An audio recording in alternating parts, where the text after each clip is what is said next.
Exodus chapter 1, verse 8 and 9. Now there arose up a new king over Egypt, which knew not Joseph. And he said unto his people, Behold, the children of Israel are more and mightier than we.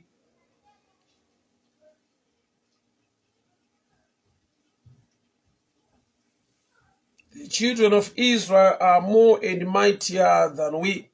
But the line radandi bate panapa. There arose a new king over Egypt, which knew not Joseph.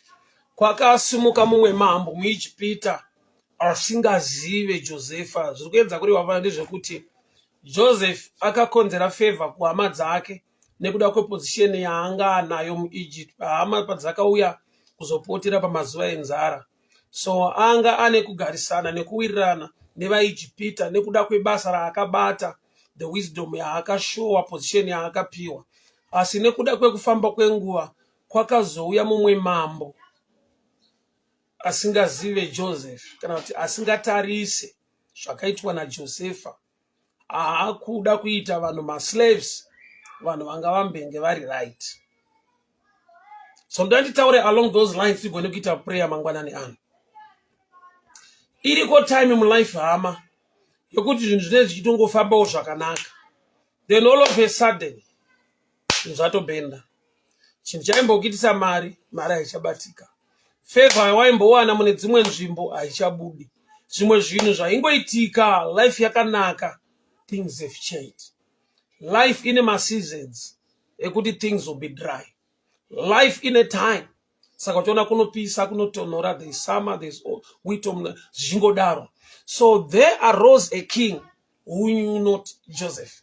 So mambo uyo ari kuda nawo kuiutrita, kubatirira, kumbunyikidza, kudzvanyirira vana veIsraeri Egypt.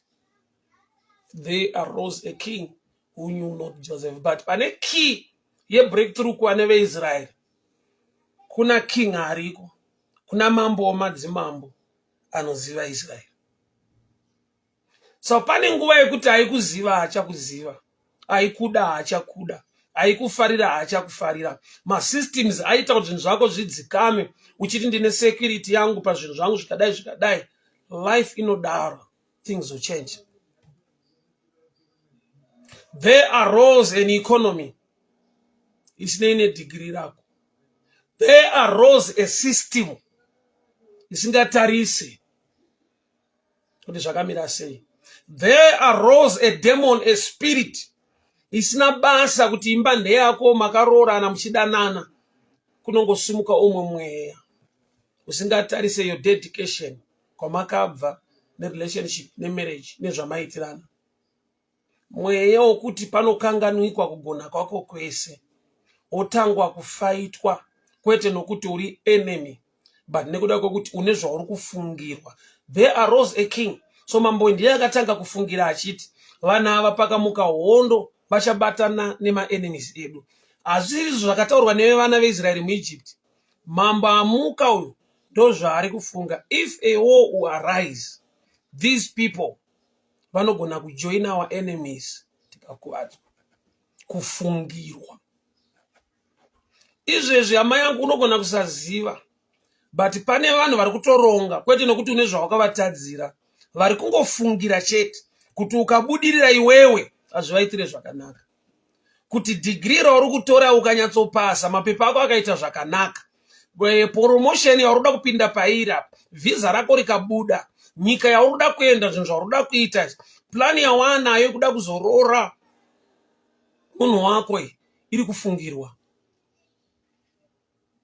Aiwa kandinzwa hama yangu.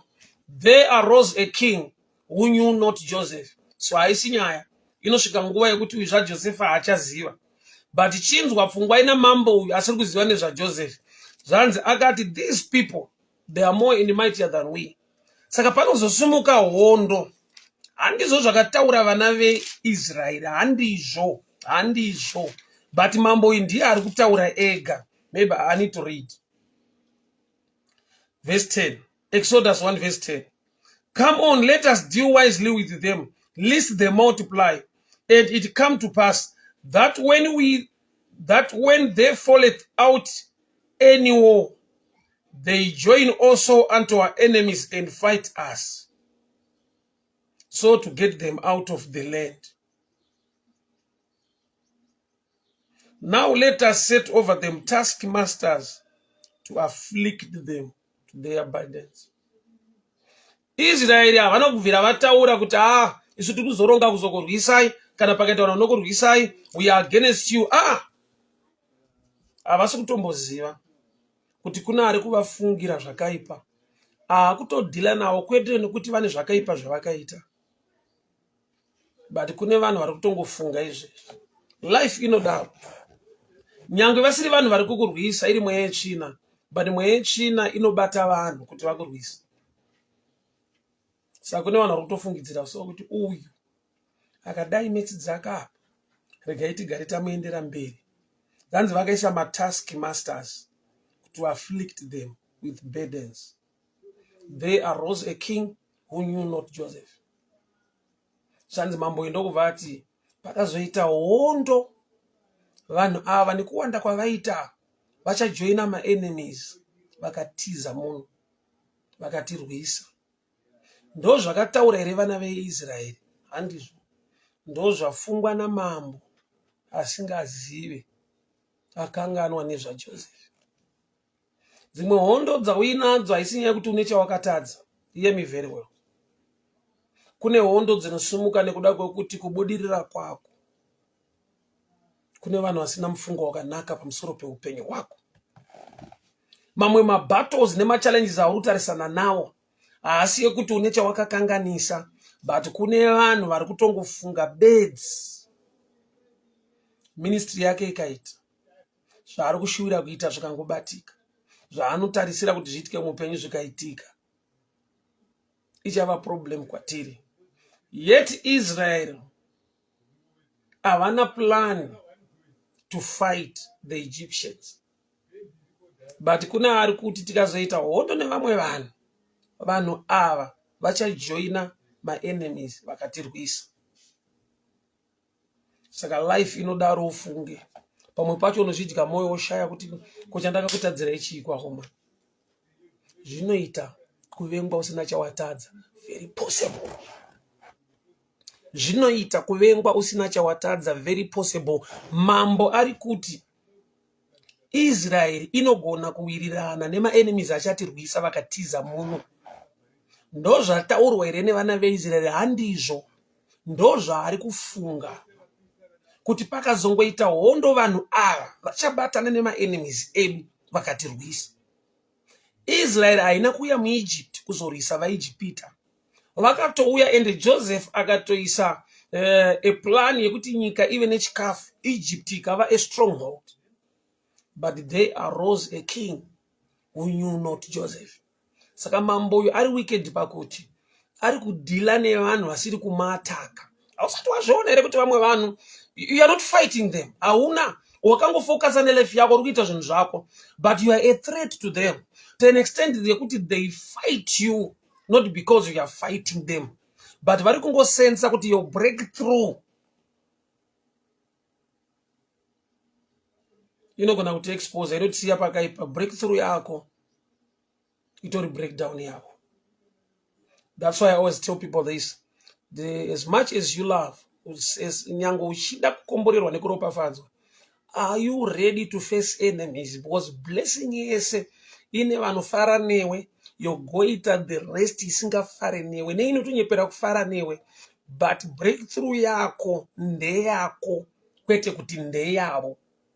Zvinotora humility, respect and understanding kuti munhu agone kucelebrate a breakthrough yemumwe, nokuti naturally jealousy rinongotrigwa kuti dai ndirini ndabudirira pachinichi. So kune vanhu vanoda kudzima mazita evamwe vanhu kwete nokuti tiri mufight, but nyaya ndeyekungoti unofungirwa. Iyo hausati wambonzwa vanhu vachitaura nyaya dzausina kutaura. Vanhu vanotaura nyaya dzausina kutaura kune vamwe vanhu kuda kutriga nekusumudza hasha.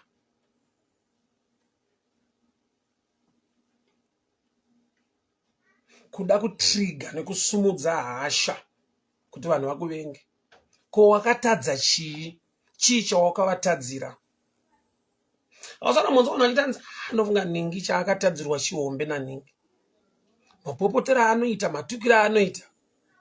They are rose a king who knew not Joseph. Saka chii chinofungwa namambo type iyoyi? Anongofunga kuti vakomana vakazoita hondo. Hondo haisati yaitika. Handizvo zviri kurongwa nevana veIsraeri. But vari kurongerwa nemunhu ari kuvavenga. Kwete nekuti vane chavakatadza. But vari kufungirwa. Zvinhu zvavo zvikangoita zvakanaka. So pamwe pacho battle fight yauinayo haisi yekuti watoachiva. Haisi yekuti watoita chinhu chakaipa against some people. Uri kufungirwa iwewe. Kunzi breakthrough yacho yapo. Mari yacho yabatika. Imba yacho yavakwa. Muchato wacho waitika. Tinonyarira kupi? Tinozoti kudii? Nokuti already vanhu vagara vachikufaita. Bible rangu roti the more vaoppressa vana veIsraeri vaito increase.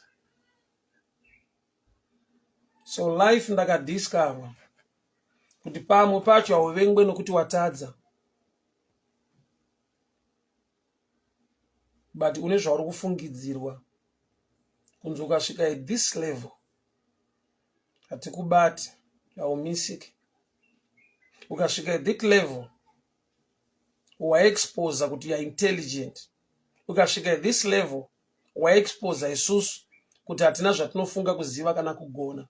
So it's better to cripple you usati wafamba. Wakatyirwa kunzi ukafamba une zvauchakonzeresa. You know, that's why Bible richiti kuna John 11. There come a time yekuti Jesu amusa Lazarus. Swanzi vakaronga kuda kuuraya Lazarus. Lazarus was not a preacher. He's just a living testimony yekugona kwaMwari. Saka Lazarus paanenge achifamba testimony pachayo. So chona even mazuva ano. Mazuva atiri kurarama. Ukangova nechinhu chawaita chakanaka chaitika muupenyu hwako. Unogona kumuka kuseni uchinzwa kuti wakaita accident nemota. Kwete unenge waita accident. Vari kuburitsa a picture in mind mavo. Do you want an accident to happen in life mako? One day ndakamuka kuseni makoza achidai vanhu vachifona. Zvafamba sei? Are you safe? Ndikati mukutaura namuparinga zvanzi munhu washe tiri kutofundira imini. Are you safe? Ndikati safe. Ndobva ndasenderwa a picture mota yakaita accident. Vanosvika pakudesigna mota yoparara kumberi uko. Sonzi tine urombo ningatisiya, ningaita accident, ningaita zvakati. That's a picture of what I'm saying.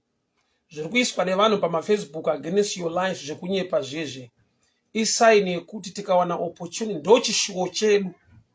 So kana chishuwo chisiri kuitika tinotungamidza mapictures anenge iwayo abate mind yako, maybe utange kufighta against uregere kuita focus nelife. Kune vanhu as we speak now vapenyu vari kufamba vakaurayiwa kakawanda paFacebook, vakaita maaccident akawanda kuFacebook, not in real life. Tine vanhu vakawanda vane nyaya dziri kubuda paFacebook dzavasati vaita, dzinotarisirwa nevanhu vakavavenga kuti ichi chikaitika chikabuda ichi anowira pasi. So neimwe nguva hauvengwe nokuti watadza. Progress pachayo inovengesa. As much as you love, as you want the blessing kuti ibate muupenyu hwako, are you ready to face my haters? Pane vanouya vachiti makorokoto vachifara newe. Pane vasiri kufara as I'm speaking now.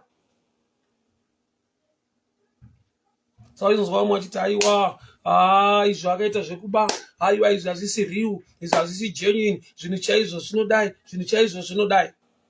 whether good or bad, vanhu vanotaura. Are you ready to face them? Are you strong enough to handle the critics in every move of life? Kwakatomboita mambo akafara nezviri muna Joseph, vanhu vakapembera vakafara, kureva kuti zita rekuti Joseph rinotaura blessing nefavor muEgypt, nokuti ndo rakaita kuti vanhu vasafe nenzara. Aiva newisdom, grace dzekuinterpreta madreams, wisdom yekuhandla issue yefamine nemaguta. But there arose a king who knew not Joseph. Let me talk to somebody now. No matter une zvakanaka zvauri kuitira vanhu, ziva kuti vanhu. Let me put it as a warning or as advice. No matter zvakanaka zvauri kuitira vanhu today, there will arise a king. Anokanganwa Joseph. Joseph means good things. Joseph means help. Joseph means answer. Joseph means food in times of drought. But there arose a king who knew not Joseph. Chinzwaka, ma generations iwaya mambo amuka asingazive Joseph. Kuti atozovapo ararame, akarerwa namambo vaivapo mazuva aJoseph. Chakaita kuti mambo iwa vararame vazobereka mambo asingazive Joseph. Wisdom za Joseph. People are people. I'll repeat this. Inzwa bururu, munu. Nyango waita chakanaka kumunhu. Siya room yeku criticize one the same person. But there arose a king who knew not Joseph. His spirit iri muvanhu. Kuti Joseph apa vanhu kudya vanhu vakura upenyu hwanaka.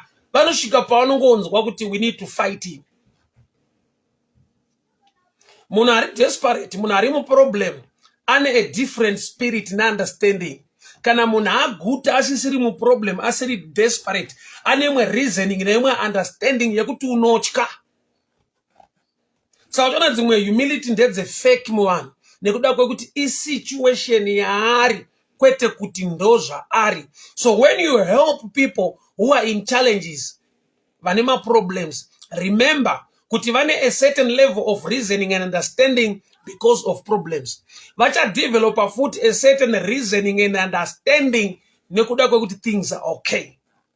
So character yemunhu manifesta in two dimensions. Corruptwa ne-environment. Kana munhu akaomerwa achinetseka, anogona kumira newe taura newe zvakanaka. Kana zvinhu zvanaka munhu azorora zvinhu zvakuita mushe, ane umwe unhu. Saka ndakazombotaura nevamwe vandichiti inzwaka. Vanhu vanenge vachiti ukanoroora mukadzi wekumusha, ndiye chacheya ane unhu akarayirwa akadii. Aigara kumusha, akarayirwa kumusha, aine environment yaakarerwa yekumusha. Wamutakura waenda naye, let's say mutown kana kune imwe nyika.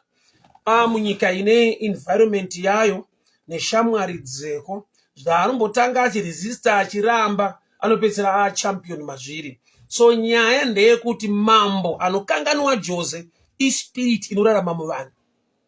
Apostle Blessing Chigodora, Mwari wezvenharo. Thank you so much, Apostle. Happy to see you online, munhu washe. Ndinofara tichataura inbox. I miss you so much. I miss you so much, daughter of God. Ndakusuwai munhu waMwari. Tozotaura. There arose a king who knew not Joseph. Mambo uyu ndeupi? Idemon revanhu vanoitirwa zvakanaka nevanhu wozotuka the same people. So ndati kana uchiitira vanhu zvakanaka, ziva kuti uri kuita unto the Lord. Nyange uchiitira vanhu, why? Siya room yekuvengwa nemunhu wawakabatsira. Siya room yekutukwa nemunhu wawakabatsira. Siya room yekuitirwa zvakaipa nevanhu wawakaitira zvakanaka, nokuti vanhu. Saka pese paunoita chakanaka, usatarisire kuti the same people vachaita zvakanaka kwauri. Wavaitira zvakanaka vari musituation inorwadza yakaoma, ende vane mamwe matauriro nemamwe maitiro nekuda kwesituation. But kana vaguta vadya, there will arise a king anokanganwa Joseph. Izvezvi tine vanhu vari kuchema nekuda kwevanhu vavakasimudza. Right, nokuti kune vanhu vane machemero ekuti unonzwa kuti idai asimuka. Kune vanhu vari musituation yaunonzwa kuti Mwari ndishandisei ndibatsire munhu uyu. At the end, there will arise a king. Anokanganwa Joseph. Joseph chi chikafu mu drought. Joseph chi is solution in hard times. So there will always arise a king. Asinga recognize kuti takambofana nzara Joseph akatibatsira. Anenge akurwa nehama dzasara idzo. Kuti murarame mimi mambo masumuka nhasi makanganwa Joseph. Baba venyu kuti vararame vazokuberekai. Favor ne solution ndi Mwari wa Josefa. Akaita kuti chibage chichengeteke unaone chikafu aregere kufa. So drought yapera kune mamwe matauriro. So haisi environment ina advantage. Aukatora msikana kumusha ukauya naye kunoko aziye zvakawanda haazodi. Exposure ine zvaichaita kwaari. Environment ichamucorrupta bit by bit zvishoma nezvishoma. Mweya wekukanganwa kuti kune kwakabviwa Mwari akatibvisa nenyasha unoraramika muvanhu. Chimboona spirit yaunga uinayo, hati yaunga uinayo pakunamata uri rova. Chimboona spirit nehati yaunga uinayo pakunamata zvinhu zvichinetsa. Chimboona pamavambo ako nepawava nhasi nehati yeprayer chauraya prayer life mauri chi. There arose a spirit inokanganwa Joseph. So ndaunza reminder mlife mako usakanganwa Joseph. Usakanganwa Joseph. Joseph chi Mwari zvaakakuitira munguva yenzara ndiye anoda futi kunamatwa munguva yekuguta. Asi ndoda kupa reminder kumunhu ane zvakanaka zvaari kuitira vanhu. Zvakanaka zvaari kuitira vanhu. Bible rangu rati kwakasimuka mambo. Exodus 1 verse 10. Exodus 1 verse 8 and 10. There arose a king who knew not Joseph. Kwakasimuka mambo asingazive Joseph. Joseph ndiani? Murume akapiwa nyasha naMwari.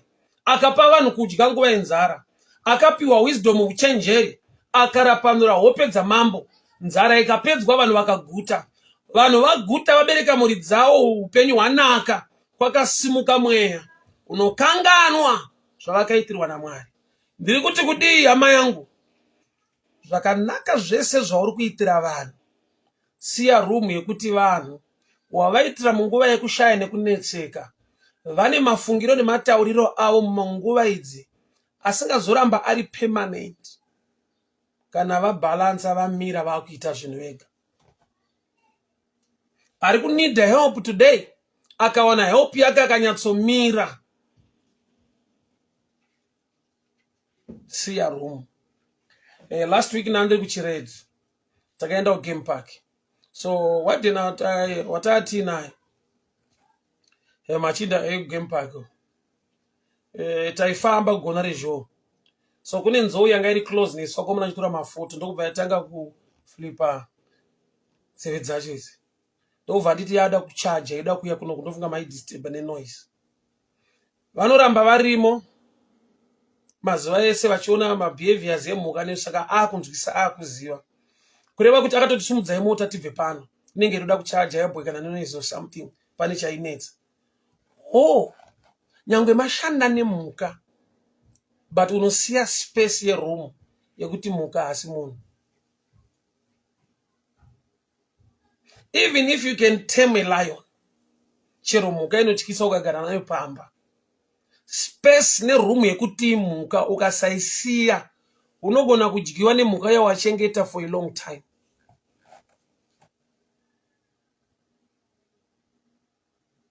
Unongosumuka mweya wemhuka nokuti imhuka. Baba panoti munhu mweya uri mumunhu usina kuponeswa une nguva yaunosimuka.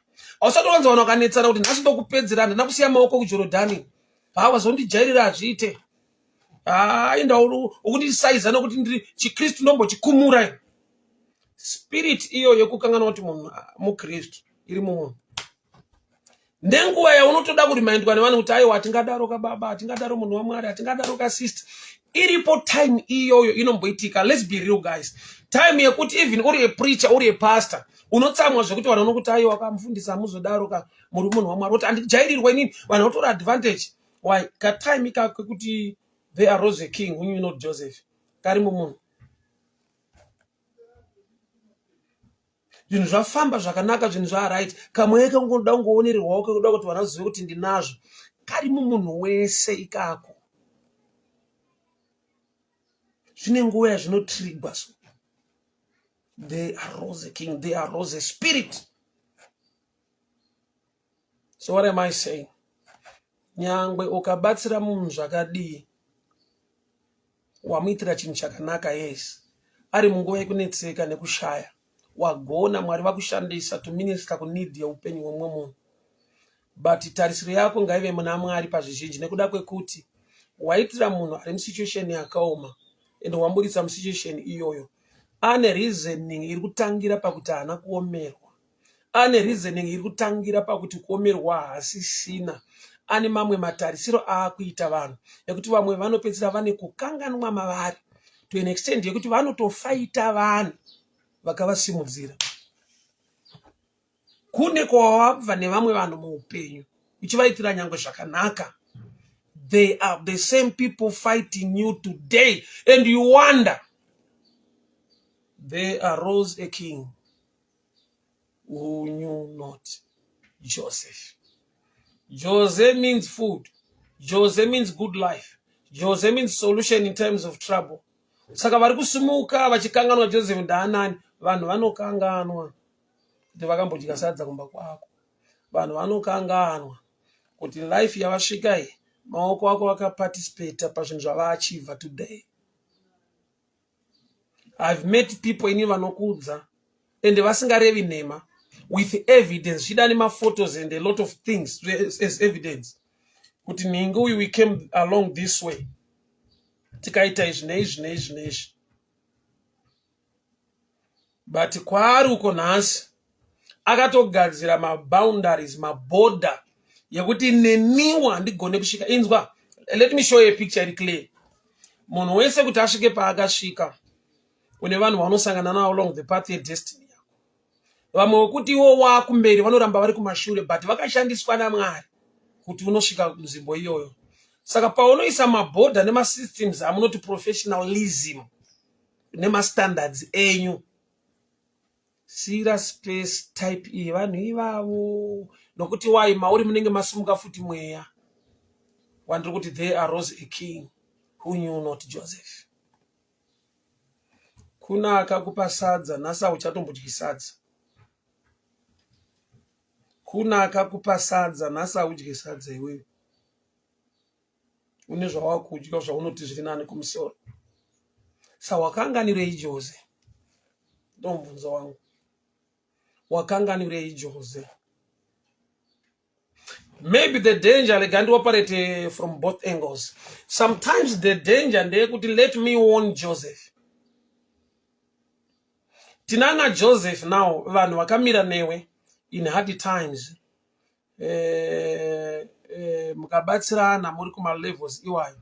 So kana mumwe akumusoro now, ari pazasi nyangwe ari yeJose akati zvinhu zviitike, ashandiswa naMwari panguva idzodzo, pane paanoda kuabuse nekuda kwekuti kutusvika apa ndindakakusvitsa. It's true, ndiwo wakandisvitsa, but respect inoramba iri pakati penyu. Nhamo inana Jose dzimwe nguva ndeyekuti vanoda kutora advantage kusvika palevel yekuti vaakuda kuprova kunyika. Ngatizizive tiri tu takabatsirana kune kwatakabva. Ine handikanganwe, iwe haukanganwe. Paregere kuva a picture yekuti Joseph wacho now is a problem nokuti ane chikafu chaakaunza muEgypt. After all, Jose wakapiwa chipo naMwari chekuinterpreta dream. wisdom naMwari dzekunza chikafu. So it's all about the grace of God.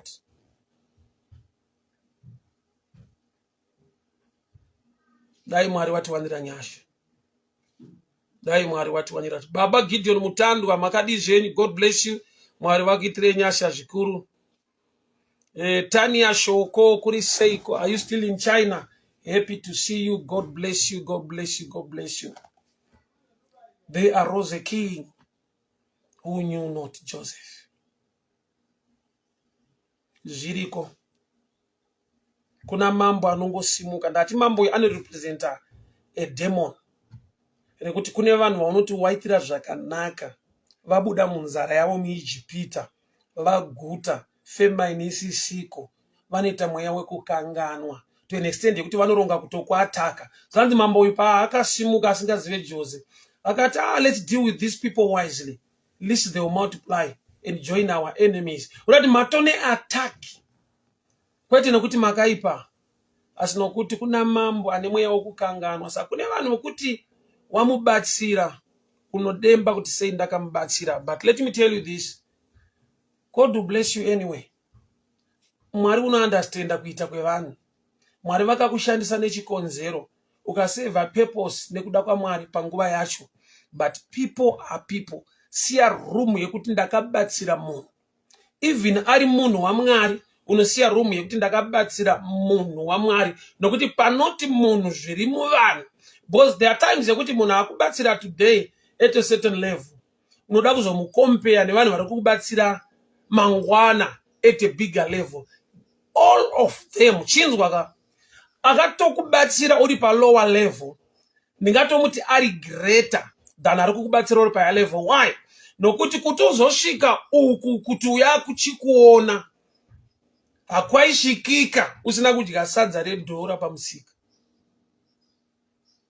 I don't know kana ndiri kunzwika ipapa. I don't know kana ndiri kunzwika ipapa. There arose a king who knew not Joseph. Vakuguta muEgypt. Vakuronga kuda kurwisa hama dzaJoseph. But kuti varwirwe panzara anga ari Joseph. Saka ndatisiya that room mulife yevanhu. Dimoni roro ririko mumunhu rekuti munhu anokanganwa akamubatsira. Munhu anogona kutosimuka achifighta munhu akamubatsira. Very possible. Ndo panoti munhu kana uchiita chakanaka, you are doing it unto the Lord. People will disappoint. Unzwa kuti kana kamari kako ndokudzorera. Wane mari yekushauda kupa $5 kuti uri kundinetsa, kamari kako ndogona kukudzorera. Pawaishaya kaona kuti kamari kako ndokudzorera, God raised these people. Today, wane a setup ne network of other were not the big people. But ana big havai kuona. Dai ana small. Maybe zvinondidzorera kuna Acts chapter 3. Acts chapter 3, murume akasimudzwa pa Beautiful Gate. Anga atakurwa kubva kumba nevamwe vanhu vasina anointing, but vangori ne love naye kuti let us take him. Tinomusiya pa gate. So Peter and John pavanosvika murume uyu achisimudzwa. Kuda kuti anosimudzwa nevanhu vaviri. Vamubvisa kumba nevamusumudza pa gate. Zvaita kuti Peter and John vanotsvaga murume uyu kumba kundomusimudza. Kuda kuti vanhu vakatoshandiswa naMwari pa level yavo yaunofanirwa kuti kana waakufamba, don't forget vakakuisa pa position inosanganikwa nezodzo kuti uzofamba. Tine vanhu mulife vanongokupositiona. Havasirivo vane zvinhu zvacho, but vane zvinhu zvacho kune kwavanopfuura nako, kwausingagone kusvika wane vanhu vanokusimudza kuti uende muposition iyoyo.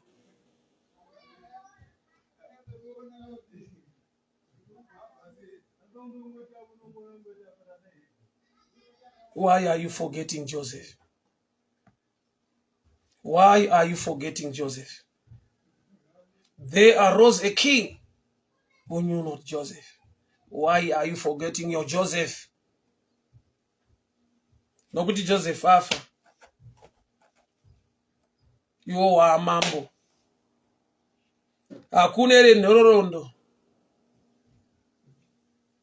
Hakuna remabhuku evakoronike akambovhurwa namambo Modhekai akarangarirwa. Dai Mwari atiwanira nyasha. Tine vanhu vekuti kunyika yauri nyangwe kuri kure ikoko, pawakatoenda usina pekutangira, une mumba mawakagara nemumwe munhu kare ka one room, zvakaoma zvichinetsa. Waakune mamwe malevels waakutaura professionalism, kuti you don't just bump into my life, you must talk to my guys. Andirambe hama dzangu, kune malevels, but there must be doors for the Josephs of your life. Anofanira kunge akavhurika, asina izvozvo. That's me, that's my understanding. Wasimudzwa naMwari, wapa malevels ekuti vanhu vachikuti sese vachisaluta nekudii. Pane mamwe madoors aunovhura iwewe for the Josephs of your life. Vakakupa chikafu muIjipita pamazuva enzara usati wakunzi mambo Faro pana. Hakuna munhu asina Joseph mulife. Munhu akangonzwaona Mwari akarapanura dzimwe hope, nzara ikapera.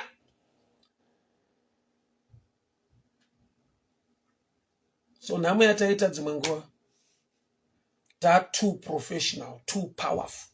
The next extent yekuti tine madoors atakavharira. Vatakuti ma small boys to ana Joseph. There arose a king who knew not Joseph. Sister Bevelyn Chiunda, long time. God bless you. Ever nice. Gatawa, God bless you. Papa Raphael, how are you? Grace Shambari, Trust Chiguida. So that's the message for today. Amadzangu. Ndoshokora ronasi. Dai Mwari atiwanira nyasha. Dai Mwari atiwanira nyasha. Dai Mwari vatiwanira nyasha. Dai Mwari vatiwanira nyasha. That's the message for today. There arose a king who knew not Joseph.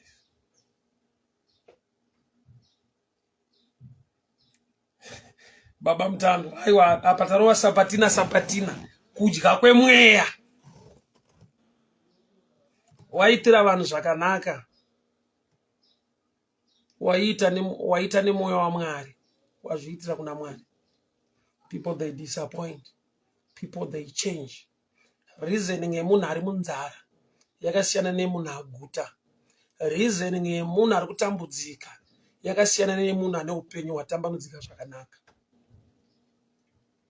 Munhu zvaanofunga ari munzara nezvaanofunga kana aguta, my environment too akasiyana. Saka uchinyewa uchitukwa nevanhu vawakabatsira, vanoenda behind the door vachitaura zvinhu zvisina basa against your life, vakatombopfugama vakagwesha kwauri, ndo zvinoita kuti vanzi vanhu hadzisingirozi.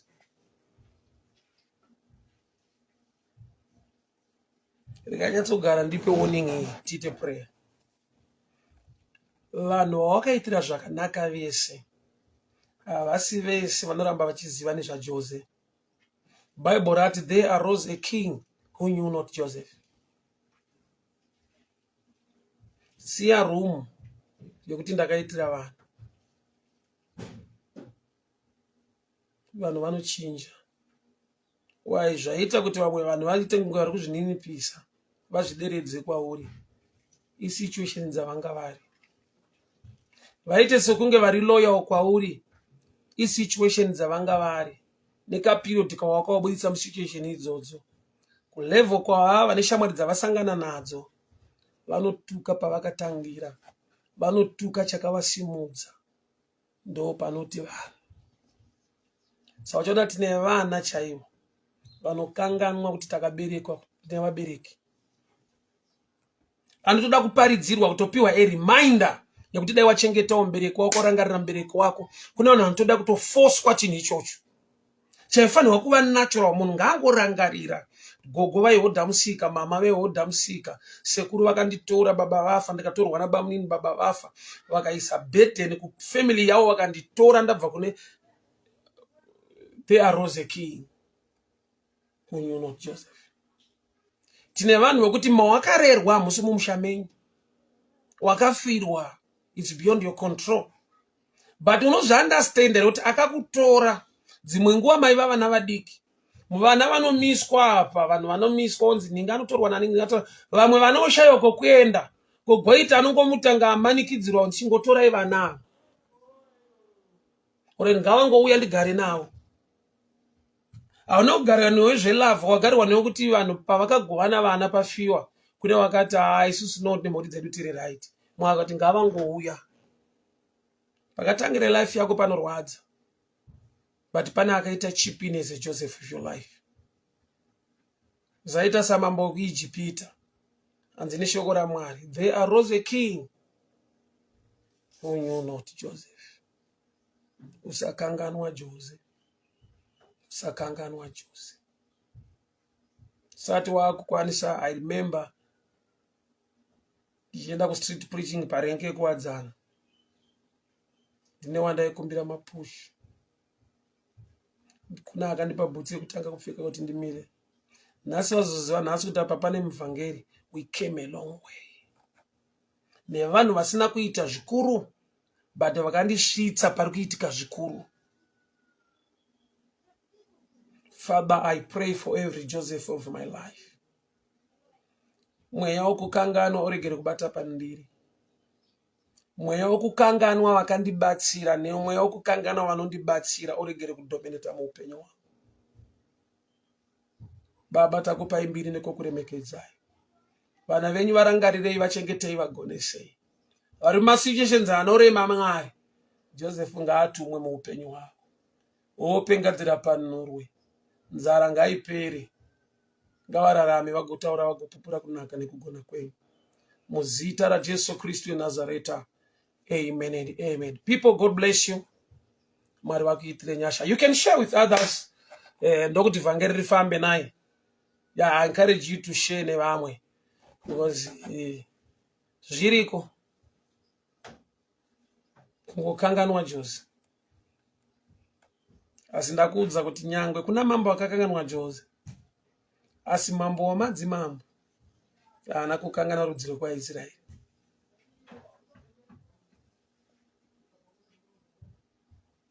May the good Lord bless you. May the good Lord favor you. May the good Lord protect you. Tisangane zvakare munyasha dzaMwari, Mwari vachikuchengetai, vachikuitirai nyasha. Muzita raJesu Kristu weNazareta. Amen and amen. So I open this platform as well to give you offering or your data to continue to broadcast my daily teachings. I say, well, if they are helping you, if they are good, if they are motivating you, this is the platform yatinogona kupatinana tese kuti Mwari vataure kuupenyu hwedu on this channel. Muzita raJesu Kristu weNazareta. Amen, amen. Baba Sergio Ernesto, obrigado. Bondia kuriseko kubeira, kuriseko kuMozambique. Nyasha Mungofa, God bless you. David Yotam Zulu, God bless you. Amando Chitombe, God bless you. Tono Zai Tafia Kutambwi, God bless you. Tiny Gurure kuriseko Poland, God bless you. Finos Zura, God bless you. Eva Jairos, God bless you. Eva Nice Katawa, God bless you. Trimo Madeira, may the favor of the Lord be upon us. So goodbye. Nyasha dzwanzwe, Mwari vakuchengetei, Mwari vakurwirei, muzita raJesu Kristu weNazareta. Amen.